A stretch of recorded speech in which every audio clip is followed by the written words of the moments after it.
In this video, I'm going to share with you what may be the simplest and easiest correction you can make to improve both your speed control at long range and your accuracy at close range on the putting green. Because after spending over 6,000 hours with golfers out on the golf course, I'm constantly observing golfers making this one key mistake that causes a variety of different issues in their putting strokes that leads to 3 putts and missed opportunities. So if you're ready for more consistency and more 2 putts and 1 putts, let's get into it. Now, what is this one fault? It occurs in your setup. And the main thing here is that golfers are tending to set up standing entirely too tall and too far away from the golf ball, so it creates tension in the arms, which I'll get into in a second. But what I want you to do is to obviously make sure your eyes are over top of the golf ball. Well, if your eyes need to be over top of the golf ball, that means that you need to bend more forward from your hips. And as you bend more forward from your hips, you will see that you can then put your eyes directly over the golf ball. Now, where people will make a mistake here is they try to put their neck in line with their spine, and now they're like looking out of the bottom of their sunglasses or the bottom of their eyes. What I want you to do is to make sure your neck is down, so your eyes are looking directly down at the golf ball or just a little bit inside of the golf ball here. So now that my eyes are looking directly down, when I go to swivel my head over, number one, I can see down the line of my putt, and number two, I'm in a position where I'm over the ball, and now I can swivel around my spine, my upper body, independently of my lower body. That's going to allow me to set up and make a long enough stroke to hit the ball the right distance from longer range. Where people get in trouble as they stand too upright and too far is what it does is it actually puts them in a position where their eyes aren't able to look down at the putt.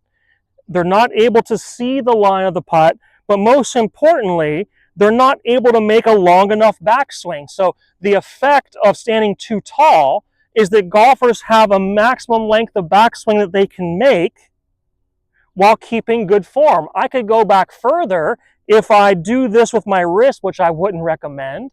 But if I do this little wrist hinge, that means I have to do this on the way through, and that's going to equate to poor contact, accuracy issues, and the inability to control where the ball goes.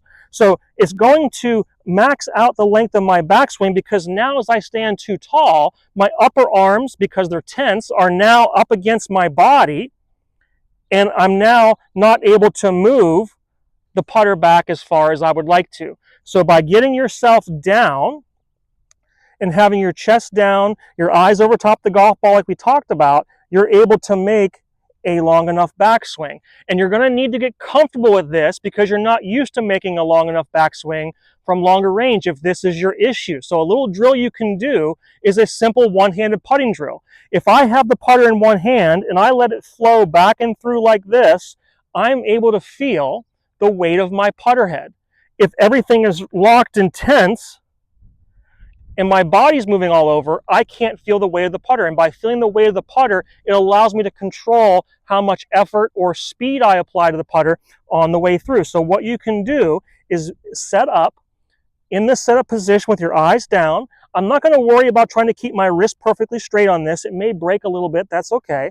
And I'm just going to roll some putts where I start to feel the weight of the putter back and through. And you'll see I mishit that a little bit, that's fine. You're going to get a hang of it by doing this a number of times and being able to feel the weight of the putter.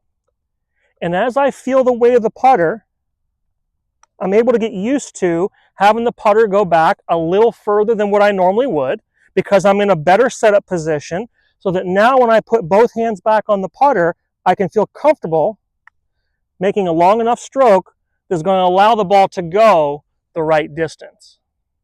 All right, how's this going to help me at close range to make more putts and lower my scores?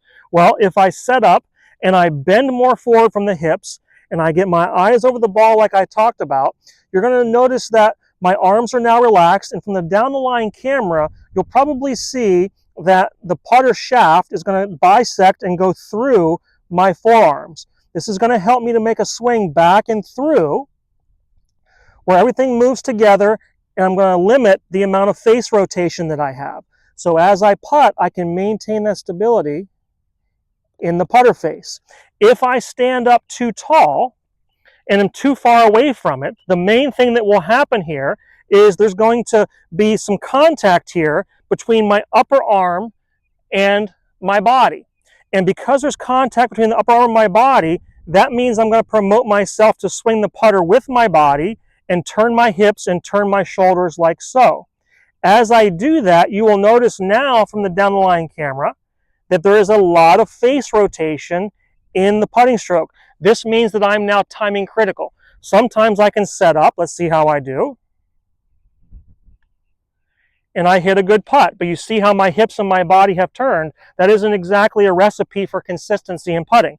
Other times, I may swing and turn the putter down, and you may see if I do that again and slow it down on camera, that I actually hit that golf ball off the toe of the putter. So being able to be tall, or having myself be tall, creating a lot of rotation of my body and putter face will influence me to miss the center of the putter face. That's going to affect my distance control and my accuracy as well. So it's going to affect your ability to hit the golf ball in the middle of the putter face. And this is especially critical at long range, which I did not discuss, but at long range, if I'm limited in my backswing, if I want to go further, I can move my body, and which means I need to move it through. So I'm going to create a lot of movement there as well, but it's more critical at close range because now the expectation is I want to make the golf ball into the hole.